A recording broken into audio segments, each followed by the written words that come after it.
Behind the White Brick by Frances Hodgson Burnett.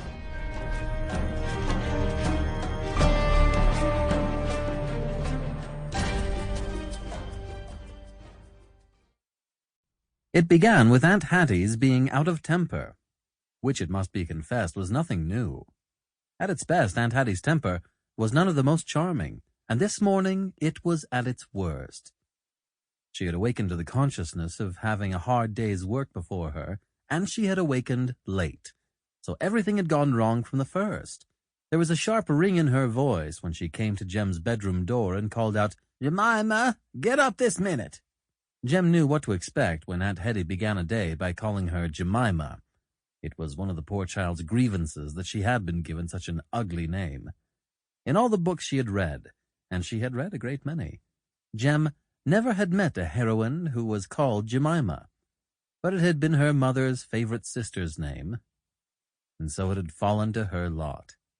Her mother always called her Jem or Mimi, which was much prettier, and even Aunt Hetty only reserved Jemima for unpleasant state occasions. It was a dreadful day to Jem.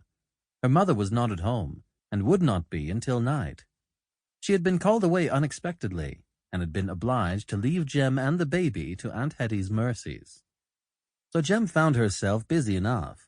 Scarcely had she finished doing one thing when Aunt Hetty told her to begin another.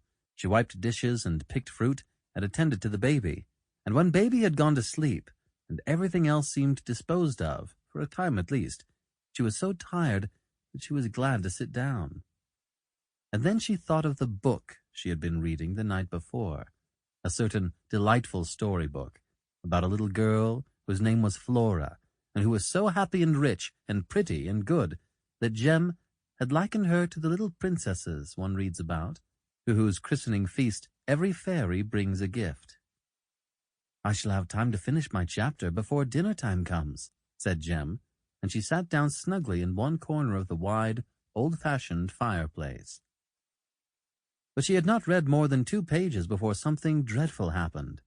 Aunt Hetty came into the room in a great hurry, in such a hurry indeed that she caught her foot in the matting and fell, striking her elbow sharply against a chair, which so upset her temper that the moment she found herself on her feet, she flew at Jem. "What?" she said, snatching the book from her. "Reading again, when I am running all over the house for you?"